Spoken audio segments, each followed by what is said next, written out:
Hello everybody, I hope you're having a wonderful day. Today I'm going to be giving you guys my final thoughts on the Cold Steel Knives full-size Recon 1. This portion of the video is going to be the quick and dirty. The quick and dirty is just going to talk about the basics. Price, do I like it, yes or no? And if I think it's worth buying and picking up. I like this quite a bit. Do I think it's worth buying?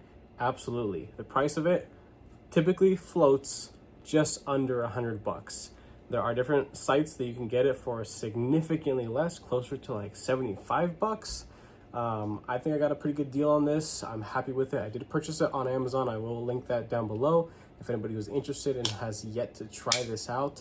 But I took way too long to buy this knife and actually experience its greatness. This is such a wonderful, wonderful, hard use, full-size folder. But it's not to say that it's perfect. I have plenty of words to say about this thing, and if you're interested to hear some of the little nitpicky details and things like that, let's go ahead and check it down below. Alrighty, so let's get a couple things out the way. We're going to take the weights, we're going to do some size comparisons, and then we're going to get right into it. So it's a full-size plus knife, so it's dense, but it's not obscenely dense for the size. 5.4, really not that bad. Not bad at all. Let's go ahead and get some size comparisons out. Let's start with some big ones first. Definitely a favorite here on the channel. Senka Glide Strike. Sebenza 31 large Chris Reeve knives.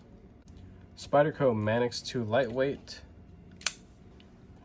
Predator by CMB made knives. Civivi Vision FG. CJRB Pyrite Light, regular size. And I got two specialty size comparison size knives that I don't bring out all that often, but I just want to show. This is the Vexillum by Civivi. They are damn near the same tip to tail. Very, very close, absolutely. And then this behemoth. This is the Keen 2 Bestech Knives. It's actually bigger than the Recon 1. First thing I want to talk about is the execution, the finish of this knife. I don't think that this is an old stock knife by any means, because it has the relatively new Cold Steel logo there, as well as the clip. So a little telltale signs to tell that this is a relatively new production unit. One thing that I didn't notice, or at least I don't remember if I noticed it in the unboxing video, but on the DLC coating, because this is genuine DLC coating, there is some light speckling. And by speckling, I mean that there are a couple little speckles. It's hard to see. I just cleaned the blade off, but trust me, there are a couple little speckles. I count 3, maybe 4 little speckles. That's being ultra nitpicky. Another little thing that it may bug some people, but chances are it's really not going to bug anybody, is if you can see here on the spine, or the tang of the blade essentially that rides on the actual triad lock bar face itself, I have noticed that it has created a harsh line favoring one side of the tang versus smoothly running on the face evenly and creating an even amount of wear on the tang right there. Again, do I notice anything? Absolutely not. This has essentially zero effect as far as I know at the moment. For quality control and inconsistencies, those are the two only little things, and I think that's super impressive. This is clearly a old, very old, something like 8 to 10 years old of a model. With how popular and how big this knife is in the sense of the community behind the Recon 1 name, as well as a handful of other knives with a similar design language that people absolutely love. And I'm talking like people who actually beat the absolute snot out of their knives. Why isn't there more done with this knife? Why is it that this is realistically the only current variation of this knife? With all the content, the like shorts or full length videos that I've made with this unit, a lot of people chime in, positive people, thankfully, and say, I love that knife. I've carried that knife for so many years. It's my work knife. It's my EDC, yada, yada, yada. That's great. It's super cool to see that there is a huge following on just this freaking model. It is clearly very popular, but somehow it's not popular enough to get the attention of aftermarket companies like, let's say, like Metenboss or Applied Weapons Technology, other companies that do scales like Original Goat, for example. Yet currently Original Goat creates stuff and aftermarket parts for like what, 4 or 5 other cold steel models out there. Why not this? I would absolutely love to have the opportunity to purchase, aftermarket scales for this knife. I think a lot of people out there can share in the frustration I have with the lack of variation when it comes to this knife. Now, the delivery of this knife, there's really nothing wrong with it. It's just that it's really, really boring, and there is nothing here for enthusiasts, realistically. I enjoy this knife so much that it genuinely makes me angry that this was the only option I had. I would love to get like a polished blade with different blade materials, maybe a hollow ground variation of this, some with different scale material, maybe micarta or a different color G10, some stuff that has texturing, maybe something with a different pocket clip, just something. And when I say I want more options of this knife, I'm talking about the drop point variation. After all, I am reviewing just the drop point variation. I acknowledge the existence of the Tanto that has the half hollow grind, just further to prove my point that they just choose not to, as well as the existence of the Bowie clip point thing that they got going on. I think that the drop point, personally speaking, it is the most attractive, the most utilitarian version of the Recon One. There are a plethora of companies out there that do all sorts of incredible custom work. A lot of them are based here in the US, which is there's zero excuse, absolutely zero excuse for this knife not to have more options about it. It is such a well-built, well-rounded knife. But that's really my only like personal gripe against this. And I'm sure a personal gripe is something that could make anybody kind of roll their eyes, because like I mentioned, there's nothing wrong with the delivery of the knife. It's just that I want more out of this knife. And this model has been around for such a long time. There is absolutely no excuse for there not to be a multitude of variations, for this thing to be essentially collectible. I mean, this thing will get snatched up so fast if it was like hollow ground 3V. That'd go pretty hard. I think people would really like that. Different color G10s. I know some people don't care for color, but maybe slightly different grip or different textures, or again, the materials. That's the one thing that really gets me. It's a wonderful, wonderful piece, wonderful design. And clearly there are a lot of people out there that love this knife, but there's no one out there that's really doing like cool stuff with this. A couple people do like 3D printed stuff, but I don't really see anybody hyping it up. So that's kind of unfortunate. Things that I could think of to make this knife even better.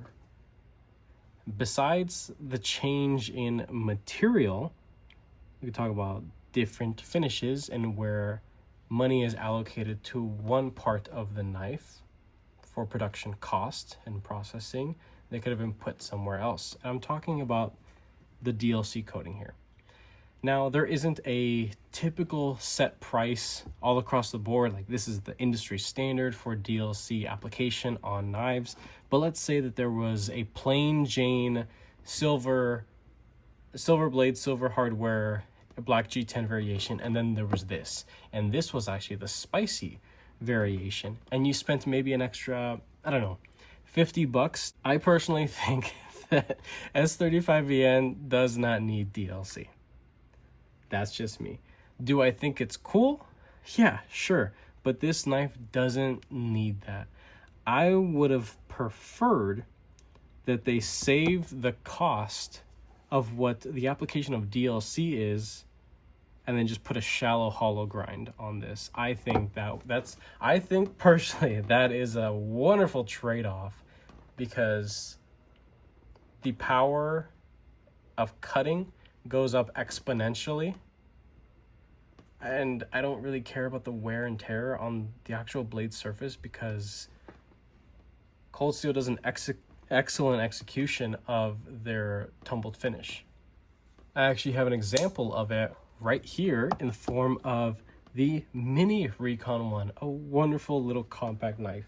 Their execution of their typical raw blade finish with a beautiful semi-polished tumbling, that's gorgeous. I think it's a really, really well done blade finish, and it looks awesome. I would love to have this knife in a silver variation with that same exact color setup. Maybe it'd bring the cost down, or maybe the even trade-off of putting a shallow hollow grind, just the tiniest bit, just to help out with going through thicker material, right? I'm not asking for anything crazy. I just think that there is an even trade value in saving on cost-cutting measures with removing the DLC and doing the hollow grind. I think that would be something a lot of people would probably back. And then maybe changing the T6 to T8. Yeah, I know. I complain about that a lot. But I'm going to keep doing it. That's not going to change anything. But I would prefer on a knife this serious and this heavy duty to have a little bit more robust hardware. Now, the tooling on this entire unit is wonderful. I have zero slip. I have zero depth issues or like cross-threading issues. The actual maintenance and the process of taking this knife apart and doing that kind of stuff, putting it back together, it is super easy. So there really isn't anything legitimate to complain about. It's really just a preference. Another thing of preference as well. This is clearly a big knife that is meant to do big knife things. I would love to have seen some texturing here on the spine, just the slightest bit of jimping. I don't think Cold Steel really does jimping on much of their stuff, and I'm not too sure why, because they clearly have the ability to execute blades very well. I don't really think it takes all that much time or processing to actually do some like little jimping there, just to complete the overall feel and complete the identity of the knife. Some people can do without, and clearly plenty of people love this knife just as is, but personally speaking, I think having some nice jimping to fit the build would be the cherry on top, personally. The clip, we talk about this clip. It is very stout. It is very strong in the pocket. Oddly enough, if you can see, but the very tip of that clip is not ultra welcoming to thicker pocket material. So if you have thicker jeans, work pants, things like that, or if you have really loose pants, like some of my work pants that I use are like sport slacks, I have issues getting this in the pocket seam because of the relatively flexible material and how thin it is. So thick or thin, this pocket clip is not that great, but I like the knife enough to just kind of look over it. But I still feel like it's worth making commentary about it. The actual tip of that clip, it actually cants downwards, so it's even less welcoming. It's just how the clip looks. I think the clip is ugly. I think it could have been made a little bit better, but this is a knife that is it's just a knife. It's a cutting tool that's meant to be hard use and, you know, stand up to, honestly, kind of some abuse. This isn't supposed to be super pretty and fancy, but why is it that they want to put a pretty and fancy schmancy little, you know, DLC coating here on the blade, but then have, you know, clip that looks like it was just pulled off of something else and just thrown in here? Oh wait, because it was. I don't really think much thought was put into the actual design here of the clip. I don't think it looks good. It clearly doesn't function all that great, but it works. I can bend it out as I have before, but then it did get caught on something and bent it out even more. So then I bent it back. I'm glad that it is very easy to bend and manipulate to tune to my particular preferences, but I'm sure a lot of other people out there can definitely chime in the comments section if they've had to swap out their clip, or they've broken it, or maybe they just like, you know, just dump it in their pocket. This did come with a sharpening choil, and it actually lands right there on the internal stop pin or the stop surface. So in the future, I could actually Dremel that out and it will not affect the actual impact space. So it will not hit that backspacer, thankfully, because this backspacer is actually made out of steel or aluminum, I believe. I'm pretty sure it's aluminum. But yeah, I'm very happy that they actually thought that through, because I've seen a couple other cold steel knives that are not thought out that thoroughly, and this one was. So I'm very happy to report that, yeah, I can actually sharpen this thing and use it for a very long time. I do want to mention that I did choose the giveaway knife for October. So this right here is going to be the giveaway knife for my Patreon members, for the $5 as well as a $10 tier on my Patreon. It will be linked down below if you would like to enter. And what you get in return are heavy discounts on my sharpening as well as customization. If anybody has seen some of my sharpening content, you know that I mean business when it comes to sharpening. I make edges for people that actually use their knives. So very toothy, very refined, respectable edges. And that's what I do for a relatively low cost. And you will be getting a discount on those services if you, you know, become a member at the $5 or the $10. And then customization, if people have seen, if you've seen anything on my Instagram, I've seen some of the passion projects that I have. All the different colors of anodization or spine work or blade finishes that I've done, just other little customizations, a lot of the things that are just for experimental purposes. If you want something done to your knife and I can do it or can't do it, you know, let's talk about it. Let's make something cool, and you'd be getting a significant discount to, you know, proceed with having those services applied to, you know, whatever you want to send in. But I don't think I mentioned the name of this knife, but this is the Trevisa Knives Array. This is not technically a, you know, well-known knife at all, but it is still a wonderful working tool. It's oddball, definitely, but it's still a good stout chunk of 14C28N, and it is completely ambidextrous because you can take this very roomy and very beautifully executed pocket clip and flip it on the other side. So lefties can enjoy this knife as well. So studs on both sides. There's actually bearings within the pivot, which is a really weird mix because this isn't a knife that you can actually just like disengage and have it come down because of how it's designed. It's still something you got to be a little careful with, but still, to win a knife that is of typical value of 50 to 60 bucks on Amazon, if you enter in and you only put in for the $5 spot, you spent $5 to support me, and you had the opportunity, or you get the opportunity to win a knife that costs literally at minimum 10 times more than what you spent, which is pretty crazy. So with that being said, I hope you enjoyed this video here on this knife, not this knife. Again, giveaway knife for October. Enter if you care to have the opportunity to win something like this. If you enjoyed this video, go ahead and leave a like down below. If you are subscribed already, thank you so much. I appreciate all your support and your patience, of course. If you're not subscribed, please consider subscribing, because I have plenty more videos and content coming your guys' way. With that being said, I hope you have a wonderful rest of your day.